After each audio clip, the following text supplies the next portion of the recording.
morning, everybody. As Kavita said, my name is Eric Gerritsen. Currently, I'm the Vice President of Sales and Business Development for Neverblue. So first of all, thanks to Click Media for having this conference today. Special thanks to Kavita. Also special thanks to Kapil Juneja for flagging this event for me. So that's wonderful. Let me just quickly introduce Neverblue. Neverblue is a 7-year-old affiliate marketing company. Our goal is to become the world's most valuable lead generation company.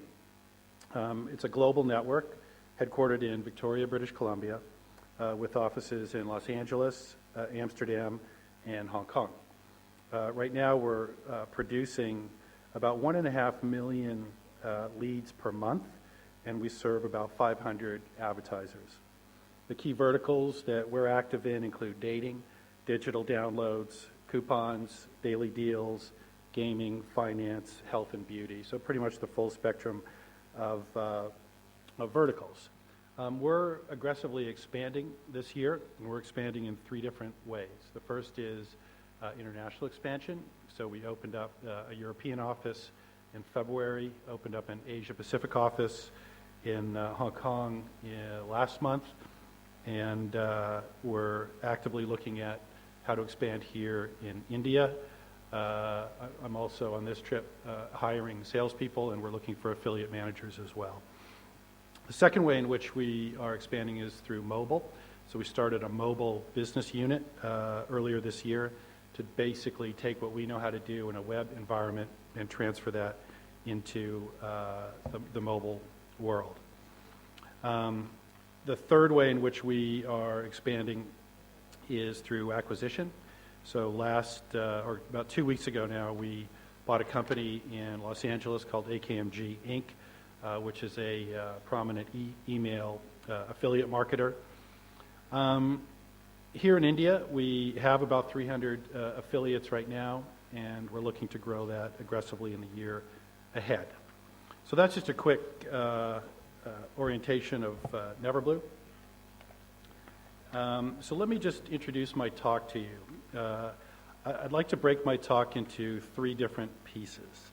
First, I'm going to talk a little bit about trends in the global internet, just to sort of set the stage for where we are now and why things are the way they are. Secondly, I'll talk a little bit about India in particular and some of the opportunities that certainly we see here. And then thirdly, I'm going to talk about frontiers in digital marketing and affiliate marketing to sort of bring the abstract down to the very concrete of what a lot of us are thinking about in this room. I'm hoping that where I get to with my talk is to arrive at the conclusion that we're all in the right place at the right time with the right opportunity. So before I sort of kick it off, I just want to get a quick show of hands. Can put your hand up if you are currently in the affiliate marketing business right now. All right, great. If you're not, are you looking to get into the affiliate marketing business anytime soon? Okay. And if you're neither of those two, but you're doing internet marketing, just a quick show of hands. Great. Okay. So I'm going to take a step back, so we'll just kind of get comfortable and do a little bit of history first, and just look at the global internet industry and kind of understand how did we get to where we are today, because I think it's always useful to understand the present to understand a little bit of history. One of the key themes that we look at right now from an internet strategy point of view is what I would call the rapidly de-Americanizing of the internet. So if you look back sort of 10, 12 years, this last period, the internet has radically de-Americanized with profound strategic consequences for people like us that run internet companies. In the next 10 years, the most money, the largest audiences, and the biggest opportunities for internet growth will happen outside the United States. This reality is still poorly understood, and as a result, most American internet CEOs are leaving big money on the table, shortchanging their investors, and limiting employee opportunity. Without effective global strategies, CEOs will never really achieve the maximum company scale, full revenue potential, or the high valuations that reward category leaders. On the other hand, internet CEOs who do rapidly grasp this permanent new reality will create world-leading firms, generate greater revenues and profits, and deliver superior returns to investors. So tapping the revenue potential of gigantic new global markets like India is the number one driver of internet company value for the next 5 to 8 years. Taking a step back, this remarkable situation only recently became true. When I first got involved in the American internet in 1998, after 8 or 9 years in Asia, the internet was an overwhelmingly American phenomenon. In 99, 2000, over 50% of the world's internet users were in the United States. Revenues were almost exclusively derived from American sources. All the leading companies, Yahoo, AOL, Lycos, InfoSeek, CompuServe, AltaVista, Microsoft, Netscape, were all American. Internet IPOs were all American. Key driver technologies and browsers, search engines, directories, e-com platforms, ad networks were all American. Outside of the United States, the 1998 version of the internet exuded a particularly American quality. It was young, it was brash, it was somewhat anarchical, and risk-taking and flashy entrepreneurs fueled the image. At that time, European and Asian companies were caught flat-footed. From Tokyo to London, media and telecom executives scrambled to partner and do deals with American internet firms in the hope that some of that fairy dust would rub off and lead to riches. A lot of people drank a lot of American Kool-Aid in that time period. And if you fast forward to today, things have changed dramatically. Today, only about 15% of the world's 1.9 billion internet users are in the United States, and major signposts have been passed on this journey of internet de-Americanization. In 2008, China moved ahead of the United States to become the country with the largest number of internet users, which is now at 420 million. And at 19% penetration, China, of course, still has enormous potential for growth over the next decade versus 71% penetration in the United States. On the wireless internet, non-US numbers are just as striking. Last year, only 11% of the world's 779 million wireless internet users were American, and only 12% of Americans use their phones to access the internet versus, for example, 78% of Japanese who do. But the rise of the global internet is not just a China story. India very recently became the next 100 million person user internet country, and targets have been set recently by the telecom minister here that should rise to 500 million by 2012. That sounds like a very grand ambition, but whether it's 2012 or 2014, for sure those numbers will happen. And it's much more than just a China-India story. Vietnam's internet population has increased to 30 million. Russia and Brazil both grew over 700% over the last 6 or 7 years. And Africa and the Middle East, largely absent in the first generation of the internet, grew by over 1,000% each in the last 8 years. So these are extraordinary and striking numbers. And each of us, as we think about our businesses, need to understand how deeply these trends affect where we're going to find our revenues and profits. Another primary indicator of the de-Americanization of the internet is the critical area of domain registrations. Of the 168 million domain names registered globally, only about 35% of those are owned in the United States. The fastest growing domains are non.com domains, including country code top-level domains like .de and .cn, and new top-level generic domains like .eu and .asia. This is likely to lead to an explosion of non-Roman language activity as businesses make their offerings truly local. Another key internet sector that is rapidly de-Americanizing is search. Google, of course, has made a spectacular sprint across the globe in recent years to be the search leader in most countries, but it is far from clear that its strength is unassailable. In China, Baidu leads with an impressive 60% market share. Google sits in second with 26% or so market share. In Russia, Yandex is the leader. In Korea, Naver is the leader, and so on. So 4 out of the top 10 search engines used globally are now non-US players. And Baidu is the 3rd largest search engine in the world, ahead of Microsoft, which is notable. In query volume, the number of searches done by users and a key industry metric, the United States represents only 26% of global search activity. In the red-hot social networking sector, only 21% of the global user base of about 800 million now is American. The majority of Facebook users are not in the United States. Half the tweets on Twitter come from non-American users. More than half of LinkedIn users are outside the United States, and so on. Internet CEOs have no choice but to adapt to these new international realities. And of course, the money is following the users. And in many ways, U.S. financiers are missing this particular party. As internet action grows overseas, local financial groups have stepped up with money, and international stock exchanges are offering serious alternatives to a NASDAQ offering, which was the ultimate Web 1.0 status symbol.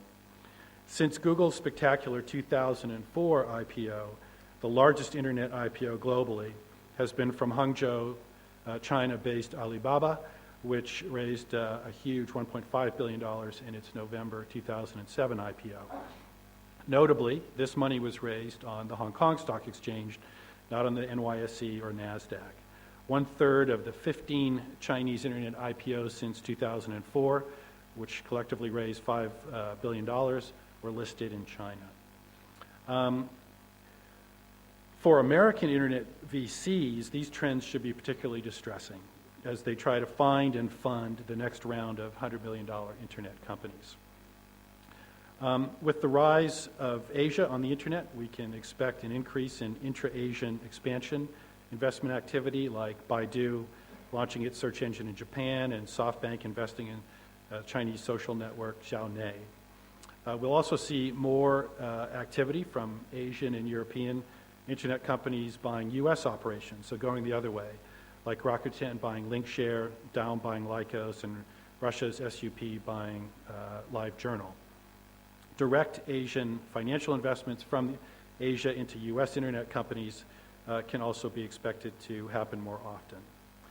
These developments are a net positive for U.S. internet entrepreneurs. Asia can be a valuable source of development capital, and foreign buyers can represent a new source of exits for American internet firms, particularly so, I think, during this last period of closed IPO markets in America. So, what does that all mean? Ultimately, it translates into revenue and profits. And as internet audiences grow faster globally than in the United States, advertising and e-commerce revenues are following. America's share of global B2C e-commerce is expected to this year only be 34% of the roughly $700 billion in revenues expected. Key companies are reflecting this reality, so Google now makes more money outside the United States than it does in. Similar facts are true for eBay, Amazon, and Cisco. For ad-supported firms, kind of more closely related to what those of us in this room do, this is particularly true.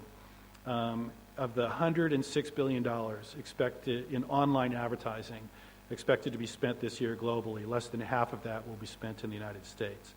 China leads the pack again on ad spend growth rates, growing 50% this year over last.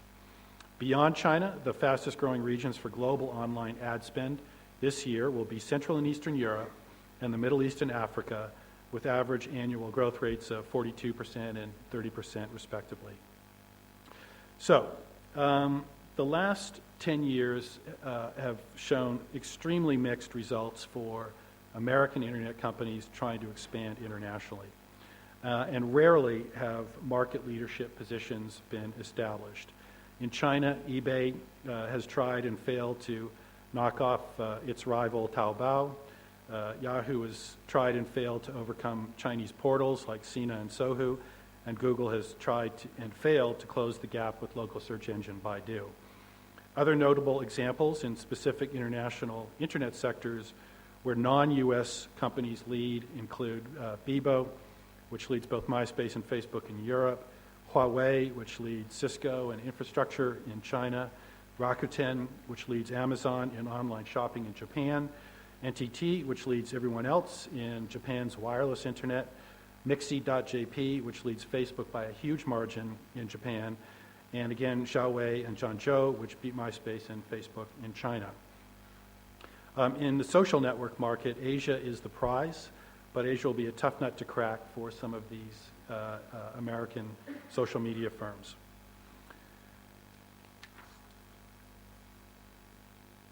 So if we look at all of these activities, what does it mean?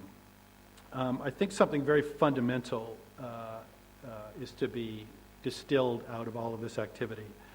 And the first is that there's been a very serious, I would say almost intellectual mistake by some internet companies to see international internet traffic as less valuable than U.S. traffic and somehow deserving of less attention and less investment. This is a serious strategic error. No doubt monetizing U.S. traffic has been easier, and on a per capita basis, U.S. eyeballs are generally more valuable. But the simple math says that international traffic in total is worth more and will increasingly continue to be worth more. For board members of U.S. internet companies, the globalization of the internet poses some real challenges. To begin with, board-level international experience in internet markets is thin on the ground. This makes it difficult for boards to judge CEO product and commercial strategies around international growth. For VCs, the de-Americanizing of the internet presents very sobering challenges, particularly for VC firms that don't have the scale, talent, or ability to source, fund, and develop overseas deals. As we look at it, though, one of the key advantages that American internet companies still has is the English language. The English language is a strength and opportunity that in many ways is underappreciated in the United States. English remains by far the dominant language on the web, with almost 500 million users versus about 400 million for Chinese. And this is particularly true in view of the rise of India and the widespread use of English as a second language in Asia, the Middle East, and Latin America.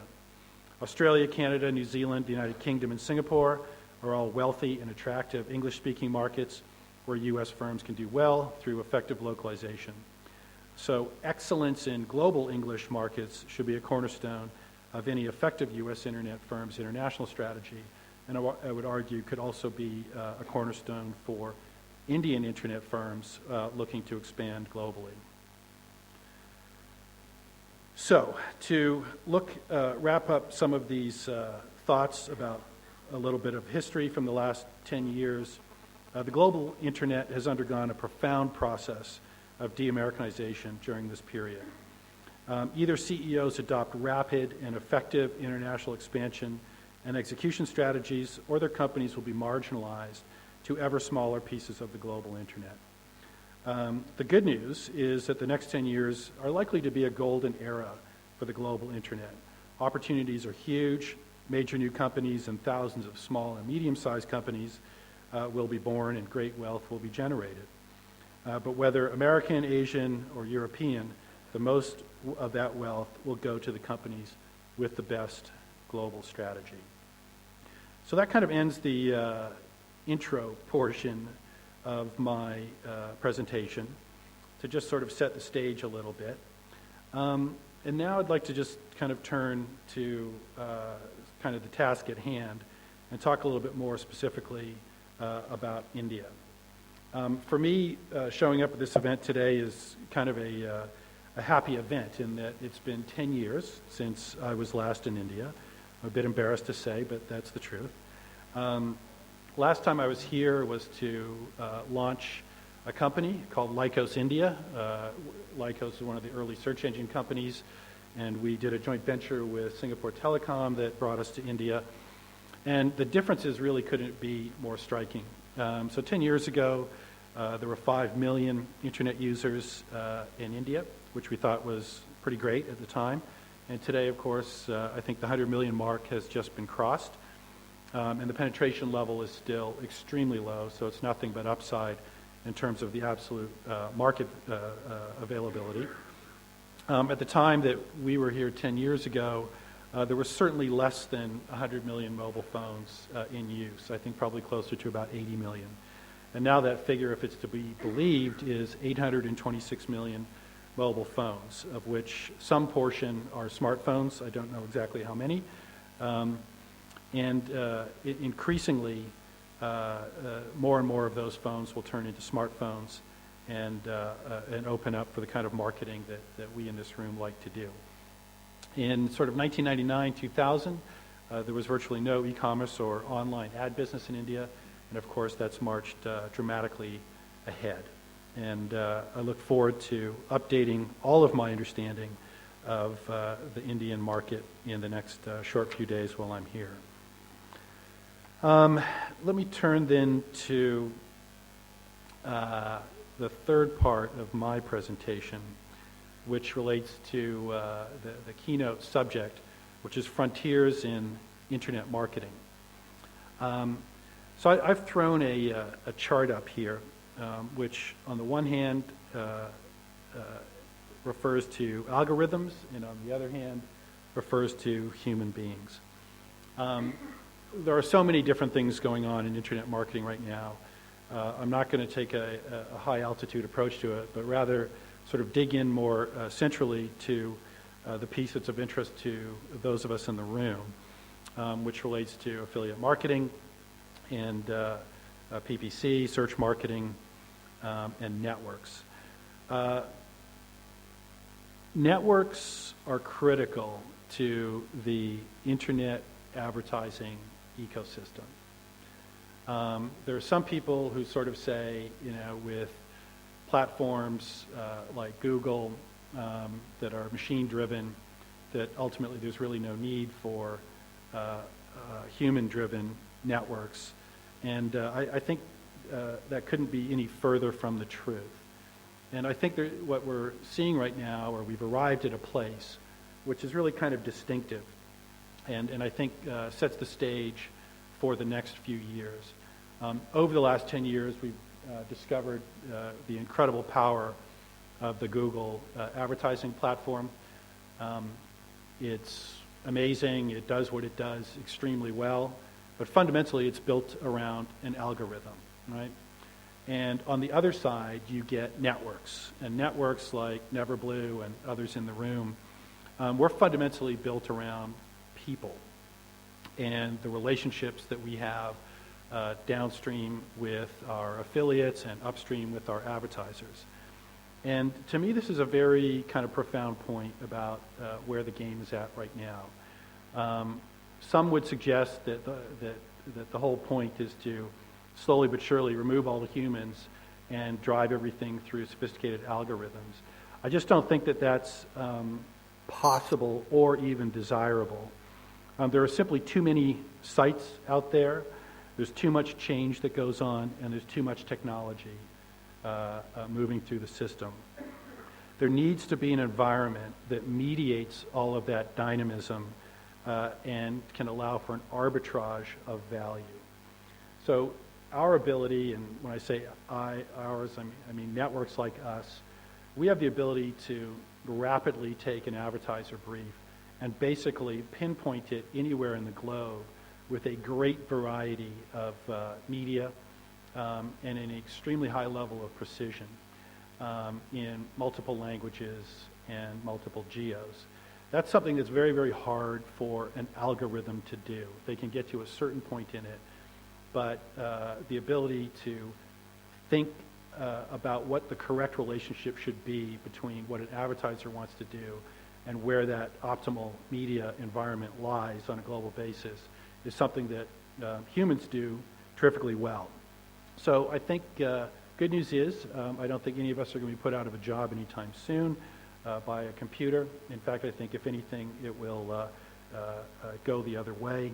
And the value that these really interesting human networks will continue to prove itself out dramatically over the next 2 or 3 years.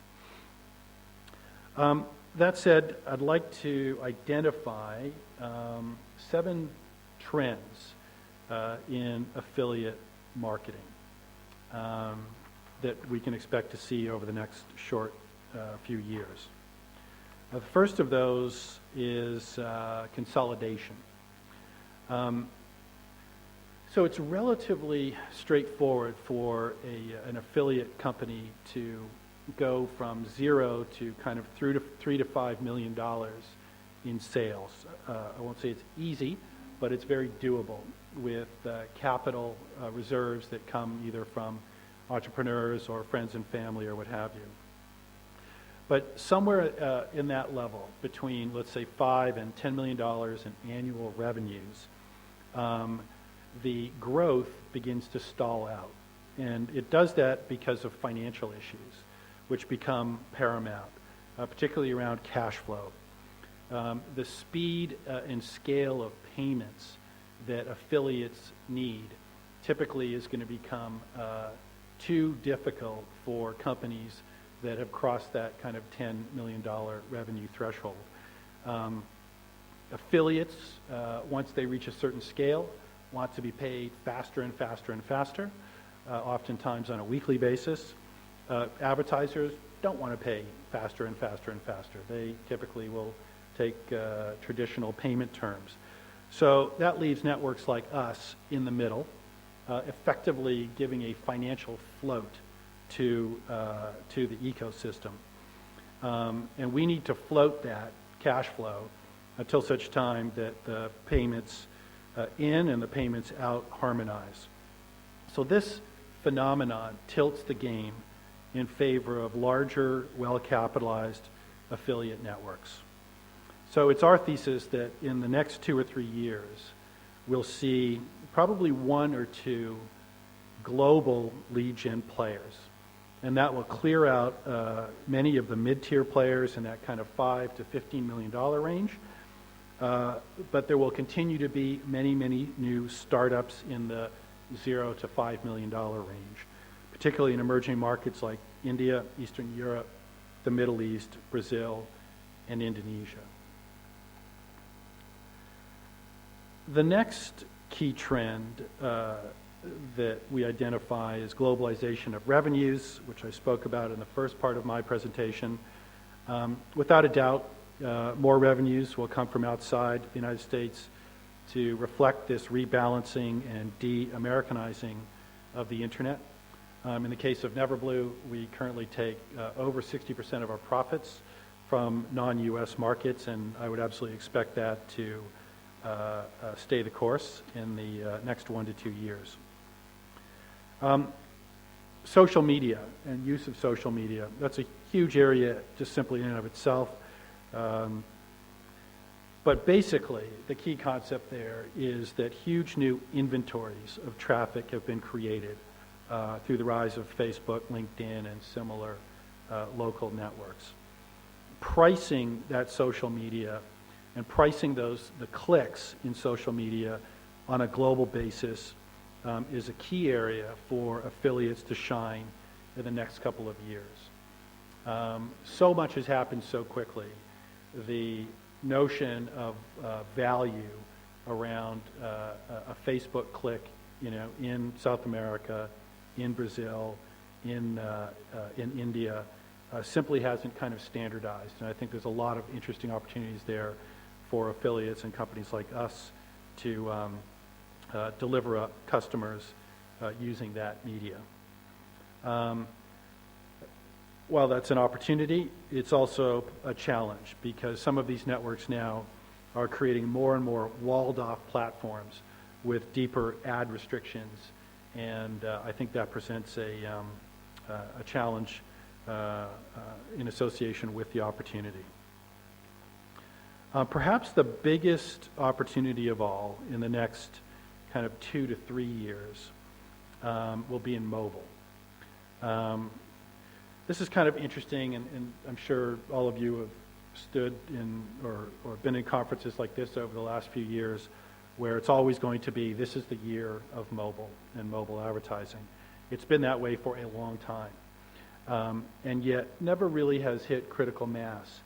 I think signs are that it really could be for real this time, with large mobile app platforms that are available, and real back-end analytics. And in a way, those have been the two missing pieces in the game up until recently, where media buying in a mobile environment really hasn't been effective and operationally possible on a global level. And the back-end analytics really haven't been substantive enough or scalable enough to give advertisers the data that they need to drive their advertising decisions. So those two pieces are now definitely in place, and that should spur the mobile business pretty dramatically in the next 2 years. The key in the mobile affiliate marketing area will be to define how to convert a click to a lead or an e-commerce transaction. Just simply modeling from the web to mobile doesn't work terribly well. So in many ways, as marketers, we need to rethink this with fresh brains and really understand how a user experience funnel works from the mobile environment through to some actionable lead gen or e-commerce transaction. In the Neverblue world, we started a mobile business unit in January and launched a proprietary back-end analytics platform 2 weeks ago at AdTech in San Francisco. This is an area that we're going to invest in aggressively over the next couple of years, and we have huge hopes for.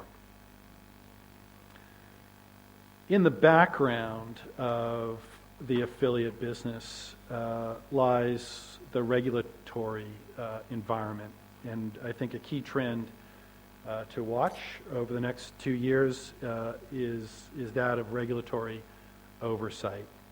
The FTC and similar organizations in the EU will increasingly pay attention to how consumers are treated in online advertising environments.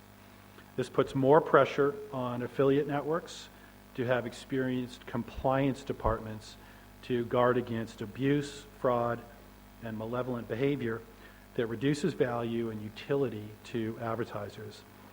This is again a function that smaller networks will find hard to compete on.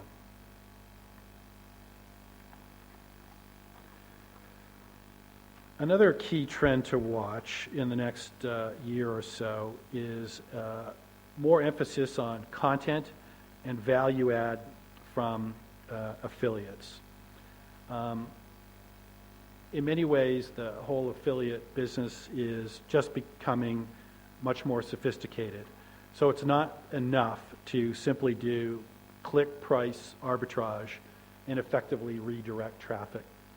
Affiliates need to provide useful tools and content to users in exchange for lead information.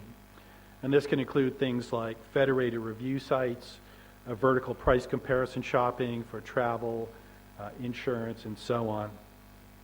Basically, compelling content mitigates against getting caught out by Google Panda, for example, and really delivering extra value that makes it legitimate and compelling for consumers to provide the data that advertisers so keenly want. Last key trend to watch is the area of clients. So increasingly, companies and marketers will get wiser to the high utility of adding online performance marketing to their marketing mix. They will get smarter about how to embed lead gen into their particular sales funnel and drive conversions. This should mean ever larger budgets coming into the online performance marketing industry. I think as we look at some of the emerging markets, I think this is probably could well be the key issue that we all need to wrestle with, because I think while we have developed pretty sophisticated ways of finding people online in the targeted audience demographics that advertisers are interested in, where those leads that get generated are only useful to the extent that they're useful to the companies that are buying them. And often there can be a disconnect between handing that lead off to a company and what they do with it. And if those leads just kind of sit in a batch file somewhere in the director of marketing in basket, it's not really going to help drive their business. So this is perhaps something that, as a group of people interested in this business, we should perhaps spend some collective time on, which is making sure that advertisers and ad agencies really get educated and understand what it means to take these fantastic leads that we develop and get them embedded successfully into their respective sales funnels so that they can drive their sales activities.